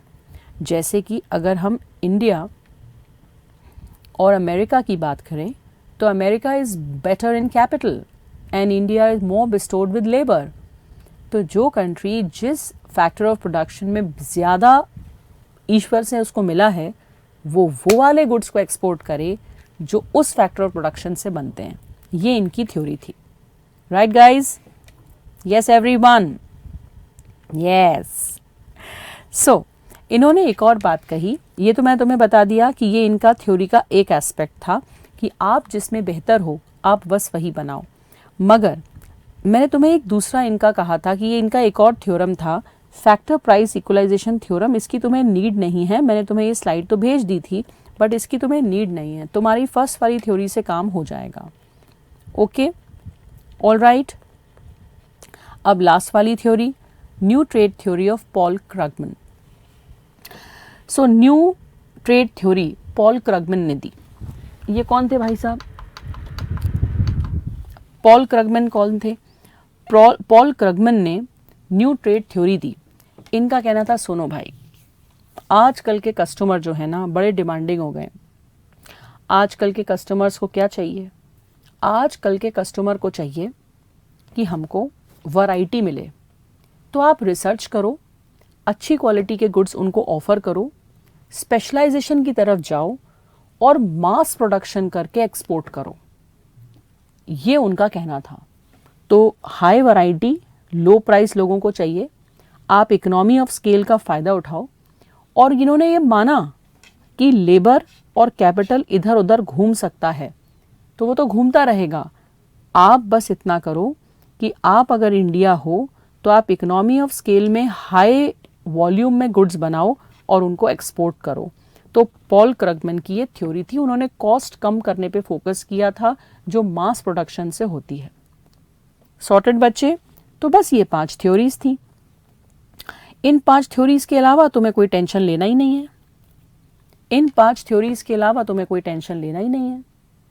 अब इसके बाद तुम्हारी I unit number 2, instruments of trade policy. क्षमता रखते हैं। चलिए, instruments of trade policy let us do. 3 instruments होते हैं। इंटरनेशनल ट्रेड में एक कंट्री अपने आप को बचाना चाहे तो अपने आसपास वो एक दीवार खड़ी कर लेती है जिससे दूसरे कंट्री के लोग और कंपनीज आकर अपने प्रोडक्ट्स इतने ना लो दाम पर बेचने लगे जिससे डोमेस्टिक इंडस्ट्री पूरी तरह से हिट और हैम्पर हो जाए। सो दैट्स वाई हम क्या क्या मेजर्स कर सकते हैं WTO के दायरे में भी रहते हुए। देखो, तुम सबने पढ़ा था कि WTO का गठन जो कि उरुग्वे राउंड में हुआ था और दोहा राउंड में WTO में जो अमेंडमेंट्स हुए, उस सब का पर्पस ये था कि इंटरनेशनल ट्रेड बढ़े। हम सब ने उस पर साइन किया इंक्लूडिंग इंडिया। और अब हमारा टारगेट ये है कि उसके दायरे में रहते हुए हम कैसे अपना एक्सपोर्ट बढ़ाएं भी और दूसरी कंट्रीज़ भी हमारी कंट्रीज़ में आएँ, बट हमारी डोमेस्टिक इंडस्ट्री बहुत ज़्यादा नेगेटिव साइड से इम्पैक्ट ना हो। यही पर्पस है। ओके, सो बेटा, इंस्ट्रूमेंट्स ऑफ ट्रेड पॉलिसी 3 हैं। टैरिफ मतलब टैक्सेस इम्प्लीमेंट करके इंपोर्ट ड्यूटी, एक्सपोर्ट ड्यूटी, सब उसी का कॉमन नाम है tariff. Second, non tariff measures. और तीसरा, एक्सपोर्ट से रिलेटेड कुछ मेजर्स अपनी कंट्री के एक्सपोर्ट्स को बढ़ाने के लिए। सो अब बहुत सारे तरह के टैरिफ्स हम पढ़ने वाले हैं, ठीक है। सो फॉरेन ट्रेड मतलब तुम्हें पता है एक्सपोर्ट एंड इंपोर्ट, और WTO की बाउंड्री में रहते हुए उनके rules and directions plus principles को फॉलो करते हुए हम अपने एक्सपोर्ट्स को कैसे बढ़ा सकते हैं और इंपोर्ट को कैसे कंटिन्यू कर सकते हैं without hampering our domestic industry is the whole purpose of the word tariff measures. Now tariff is also known as custom duty, और ये सारे taxes उन goods and services पे लगते हैं जो export and import होते हैं। अब मध्य प्रदेश का कोई आदमी उत्तर प्रदेश के आदमी को कैलकुलेटर बेचेगा तो टैरिफ नहीं लगेगा, तब तो GST लगेगा, है ना बेटू। वो देश के अंदर के टैक्स हैं। बट देश के बाहर जाके मध्य प्रदेश का कोई व्यक्ति इस कैलकुलेटर को यदि बांग्लादेश में बेचेगा, श्रीलंका में बेचेगा, चाइना में बेचेगा, तब वो टैरिफ के दायरे में आएगा। अंडरस्टूड? सो टैरिफ मतलब आयात निर्यात। अब टैरिफ से क्या होता है, इंपोर्ट की प्राइसेस बढ़ जाती हैं। एक बहुत फंडामेंटल बात है कि ये कैलकुलेटर 500 रुपये का अगर है, भोपाल में भी कैलकुलेटर इंडिया की कंपनी का 500 का मिल रहा है, ये इम्पोर्टेड है। सरकार ने इसके ऊपर टैरिफ लगा दिया 100%। तो 500 के कैलकुलेटर में 500 का टैक्स मिला, 1000 रुपीज़ का वो कैलकुलेटर हो गया। अब 1000 रुपीज़ के उस कैलकुलेटर को कोई स्टूडेंट सोचेगा कौन खरीदे, मैं अपना 500 का इंडिया का खरीद लेता हूँ। तो इससे हम समझ रहे हैं कि टैरिफ लगाने से गुड्स की प्राइसेस बढ़ रही हैं और इम्पोर्ट कम होगा या हो गया तो डोमेस्टिक इंडस्ट्री प्रोटेक्टेड रहेगी इससे। फिर भी आगे यहाँ तक बात समझ। तो स्पेसिफिक टैरिफ सबसे पहले पढ़ते हैं। इससे ज़्यादा सिंपल तुम्हें ना तो कहीं पर भी जानकारी मिल पाएगी, तो जितना मैंने करा दिया है उतने से बस तुम करो और just chill. This is the simplest way to explain this topic. ये लेक्चर मेरा उन फ्रेंड्स तक पहुँचा देना जो घर पे पढ़ रहे हैं, क्योंकि फॉर श्योर किताब से पढ़ के तो वो इस कंक्लूजन तक नहीं पहुँच पाएंगे। स्पेसिफिक टैरिफ, जब बेटा हम लोग क्वांटिटी के हिसाब से टैक्स लगाएं, जैसे 1 किलो चावल पर 10 रुपये का टैक्स है, 1 किलो गेहूं पर भी 10 रुपये का टैक्स है। अब गेहूं की वैल्यू और चावल की वैल्यू भले ही अलग अलग हो, हमें वैल्यू से कोई मतलब ही नहीं है, हम तो सिर्फ उसकी मात्रा पे टैक्स लगा रहे हैं। That is called fixed rate on the quantity, therefore ये कहलाया स्पेसिफिक टैरिफ। इसमें per unit of goods tax लगता है। इसका एक नुकसान है कि सरकार को जो आइटम्स हैं उसकी वैल्यू बढ़ने का भी कोई एडवांटेज नहीं मिलता, क्योंकि वो टैरिफ तो क्वांटिटी पे लगा है, गुड्स की वैल्यू पे तो लगा ही नहीं है। नेक्स्ट इज एड वॉलरम टैरिफ, ये सबसे ज़्यादा लगता है। एड वॉलरम का मतलब हुआ एट द वैल्यू ऑफ। तो सपोजिंग ये जो ग्लास है ये 20 रुपीज़ का है, तो इस पे 10% टैक्स लगा, 2 रुपीज़। ये मोबाइल, सपोजिंग ये कैलकुलेटर 1000 रुपीज़ का है, तो जितनी वैल्यू है उसके परसेंटेज के रूप में टैक्स लगना, ad valorem, at the value of, right. तो ये भी इजीली पहचान में आ जाता है। अब मिक्स्ड टैरिफ। मिक्स्ड टैरिफ में क्या होता है कि दोनों का it is combo, specific quantity पे लग रहा है एंड एड वॉलरम वैल्यू पे लग रहा है। तो देखो मिक्स दोनों का कॉम्बो है। इसमें ऐसे होता है कि हमने दोनों कैलकुलेट करे, दोनों में से जो हायर होगा सरकार वो ले लेगी। This is mixed tariff. Okay बेटा, very good. Now compound tariff, ये एग्जाम में काफ़ी इंपॉर्टेंट है। ये दोनों का ऐसा कॉम्बिनेशन है जिसमें आइदर और नहीं है, दोनों थोड़े थोड़े लगेंगे और फिर एक रेट निकल के आएगा, अमाउंट निकल के आएगा। फॉर एग्जाम्पल 10 रुपये पर केजी तो हम आपसे स्पेसिफिक टैरिफ लेंगे ही, उसके ऊपर 2% हम वैल्यू पर भी लेंगे, तो ये दोनों का टोटल करके जितना आएगा वो हम आपसे लेंगे। It is compound tariff.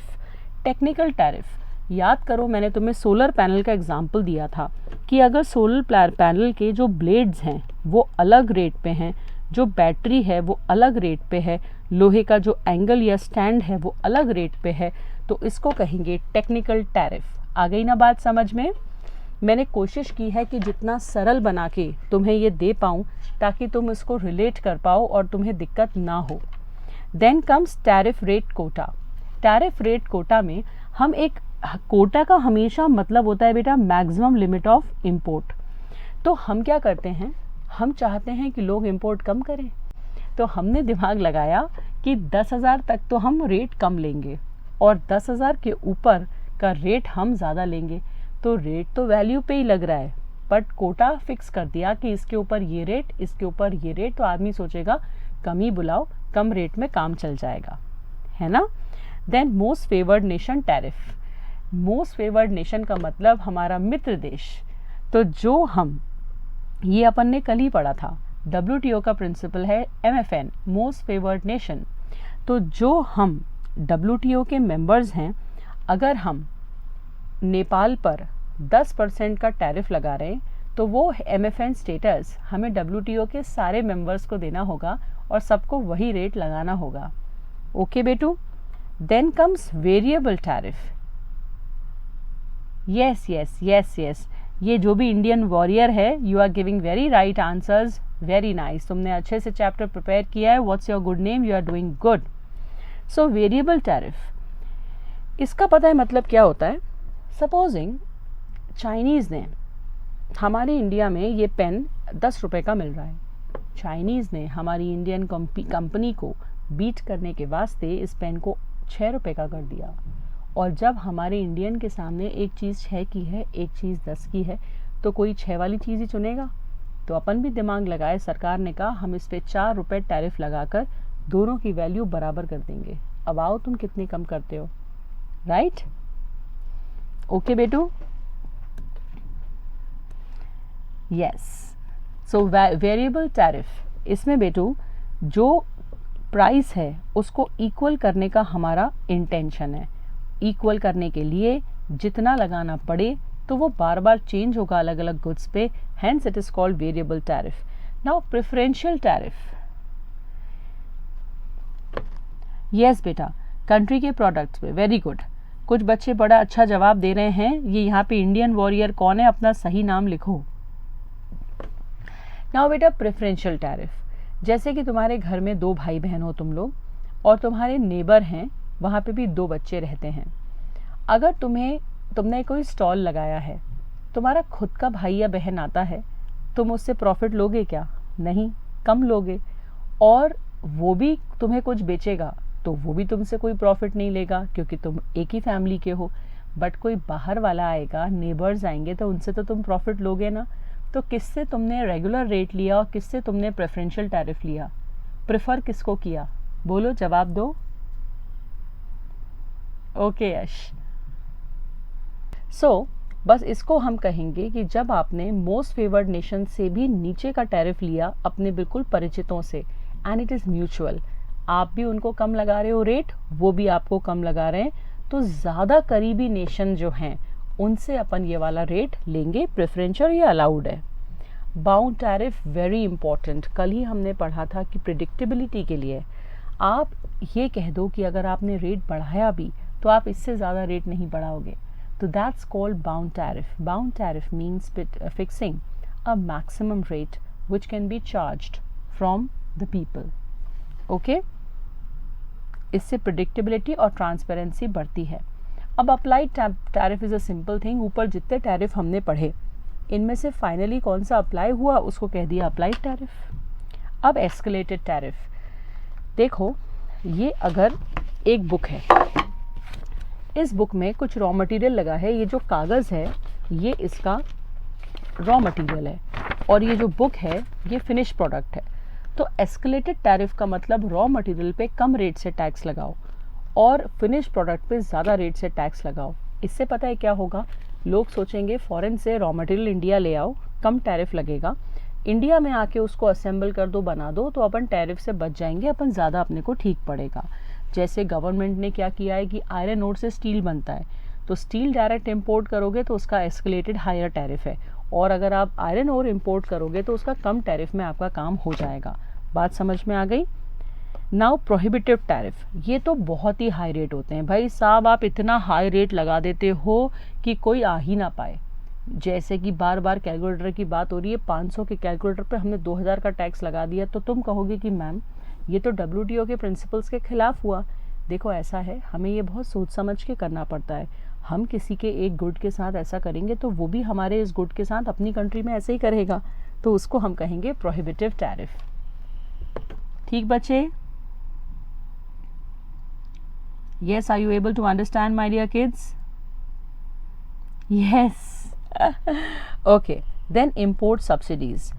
देखो अभी जब कोविड आया था तो उस वक्त हम लोगों को सैनिटाइजर्स की, मास्क की, कोविड की वैक्सीन की और भी रिलेटेड कोविड टेस्टिंग किट की हमें ज़रूरत थी, तो उन्हें हम इंडिया में बुलाने के लिए सब्सिडी दे रहे थे। नेसेसिटीज़ पे जब आप इस तरह का करो तो उसको कहेंगे इंपोर्ट सब्सिडी। अब कई बार दूसरे देश जानबूझ के ट्रेड को डिस्टॉर्ट करते हैं, राइट? तो अगर कोई अनफेयर ट्रेड प्रैक्टिस कर रही है कंट्री आपके साथ, तो आप इस बात को सिद्ध कीजिए और आप उसके हिसाब से टैरिफ लगाइए। तो बस तुम इस बात को याद रखना, अनफेयर प्रैक्टिसेस को कर्ब करने के लिए लगाया गया tax is tariff as response to trade distortions. Anti dumping duty, very very very important, please pay attention to this.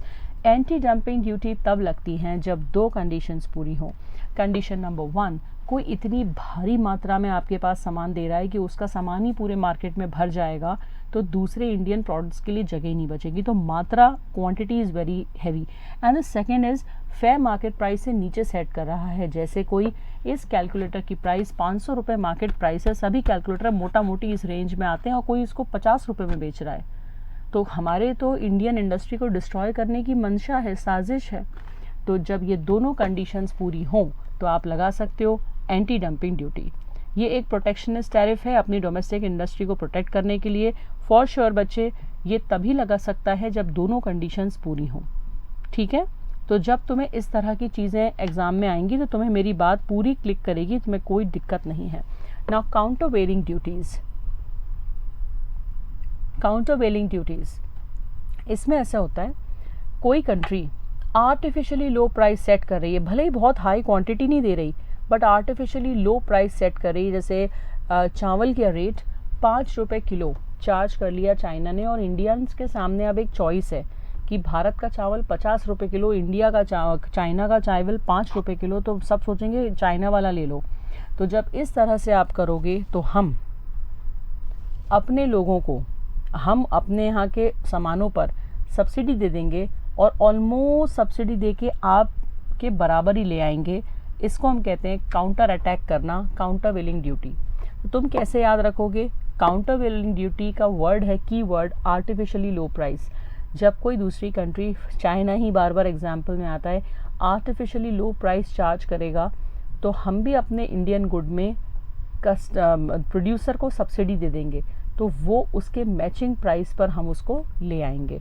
Obviously इन सब से सरकार का भी लॉस होता है, ट्रेड का लॉस होता है, पर हम क्या करें, कोई बेईमानी कर रहा है तो कब तक सहन करें।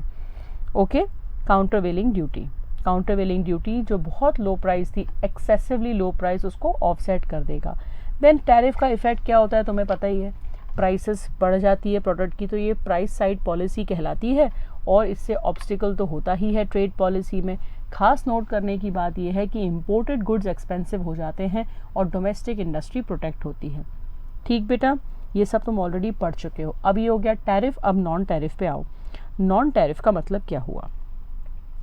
देखो, टैरिफ में क्या होता है, आप प्रोडक्ट पे इंपोर्ट ड्यूटी लगा के उसको महंगा कर रहे हो, अलग अलग टाइप के आपने टैरिफ डिफाइन करी, जैसे स्थिति आप वैसे कर रहे हो।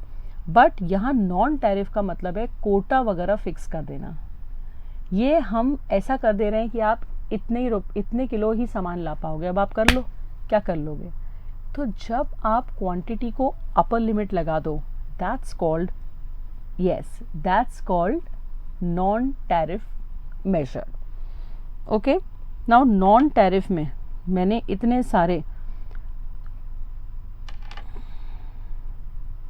एक मिनट, ये टैरिफ तो हो गया, अब नॉन टैरिफ। नॉन टैरिफ में मैं दो पर आ रही हूँ, टेक्निकल एंड नॉन टेक्निकल। फटाफट पानी पी लेंगे। Okay, so technical and non technical, non tariff measures पे आ रहे हैं।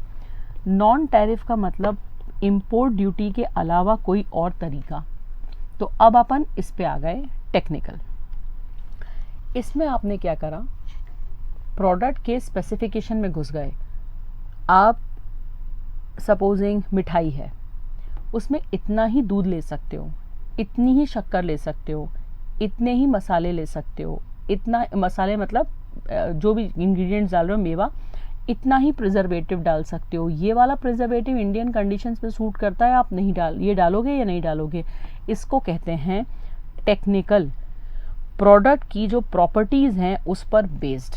इससे हम ये करना चाहते हैं कि क्वालिटी और सेफ्टी प्रोडक्ट्स की इंडियंस के लिए रहे मेंटेन। कल ही हमने पढ़ा था जब हम WTO पढ़ रहे थे, TBT, technical barriers to trade, right, shape, size, labelling methods, ऐसे ही मैंने तुम्हें पढ़ाते समय उस समय एग्जाम्पल दिया था, वो बर्ड फ्लू फैल गया था ना, तो हमने मीट की इंपोर्ट पर बहुत सारे सैंक्शंस लगा दिए थे, तो वो SPS थे, साइकोसैनिटरी मेजर्स, राइट एवरीवन।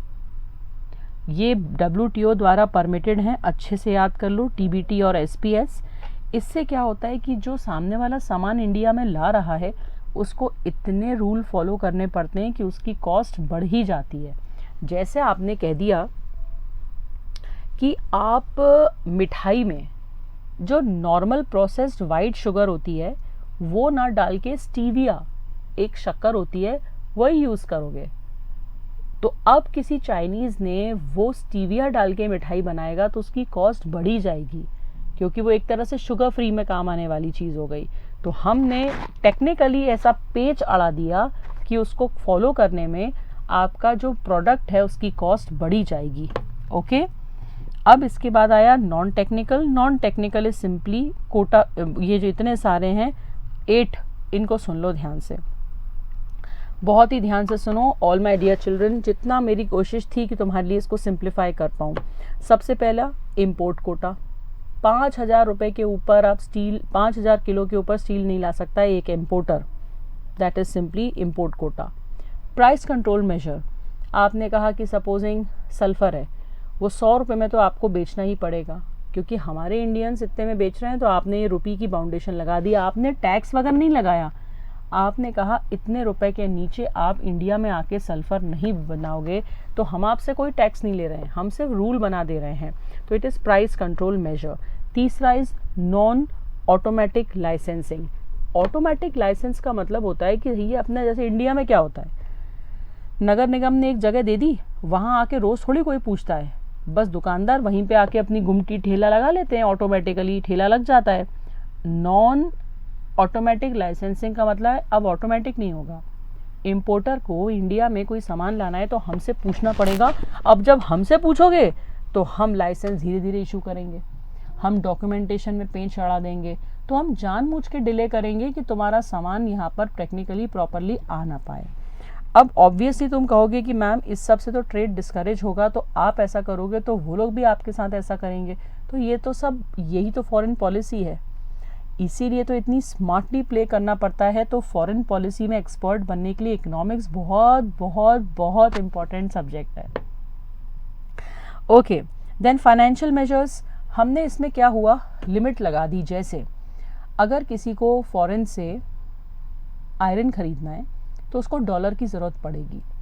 हमने क्या दिमाग लगाया कि आप आरबीआई या उनके एजेंट से ही फॉरेन एक्सचेंज खरीदने जाओगे, तो हमने कह दिया कि आप हम इतने रुपए का ही इतना ही डॉलर देंगे for the purchase of this commodity.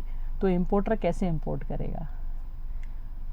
सामने वाला जो है, यहाँ का इंडियन ट्रेडर जो है चाइना वाले से खरीद रहा है, तो वो कैसे खरीदेगा, उसके पास डॉलर ही नहीं रहेंगे। तो इसको हमने कह दिया फाइनेंशियल मेजर्स। और फिर ये सब मैंने तुम्हें लिखवा दिए थे बच्चे, तो तुम सभी को एक बार अपने जो नोट्स हैं उनको ध्यान से पढ़ना है। मेजर्स अफेक्टिंग कंपटीशन, इसमें क्या होता है, हमने एक FIP भी बना दिया। जैसे पहले था foreign investment promotion board, FIPB board जब अलाउ करता था तभी आप इंडिया में अंदर आ सकते थे। तो हम ऐसा कोई बोर्ड बना देंगे, एजेंसी बना देंगे, क्या कर लोगे, वो अनुमति ही नहीं देगा। Then trade related investment measure, ये इसका फुल फॉर्म ट्रिप, काफ़ी एग्ज़ाम में जब इंटर में था ना बेटा तब आता था। ट्रेड रिलेटेड मेजर में हम क्या करते थे, जैसे कोई कार बना रहा है जापानीज़, तो हमने कहा 25% रॉ मटेरियल इंडिया से आप खरीद के वो कार बनाओगे तो ही वो कार इंडिया में आ सकती है। तो ये हो गया trade related investment measures. Then rules of origin, इसमें हमने ऐसा लिखा कि सपोजिंग कॉफ़ी है, वो ब्राज़ील की बनी हुई होगी तो ही हम उसको स्वीकार करेंगे, नहीं तो नहीं करेंगे। तो डेफिनेटली ये बहुत अजीबोगरीब मेजर्स हैं और इनको डिटेल में पढ़ने में हाँ बच्चे, तो ये सब तुम एग्जाम्पल अगर याद रखोगे ना तो तुम्हारा काम हो जाएगा। और एम्बार्गो तो ऐसा है कि हमने टोटल बैन लगा दिया कि आप इंडिया में 18 साल के नीचे के बच्चों को ड्रग्स बेच ही नहीं सकते, तो बस एम्बार्गो हो गया वो।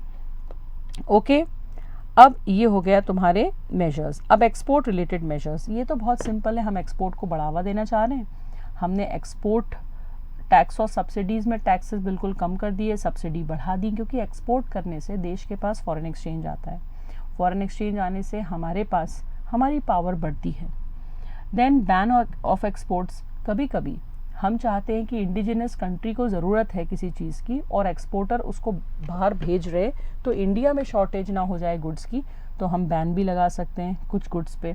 And then VER voluntary export restraint, इसका हाँ कुछ टाइम के लिए हम कह सकते हैं कि जैसे कि इस साल हमारे यहाँ मानसून ख़राब हो गया तो हमारी खुद की फसल ख़राब हो गई, तो हमारे इंडिया में ही फसल की खाद्यान्न की ज़रूरत है, तो हम 4 महीने के लिए एक्सपोर्ट को रोक रहे हैं। तो इस तरह का कंट्री कर सकती है, ये एक्सपोर्ट रिलेटेड मेजर्स हो गए। ठीक है, ओके बेटू।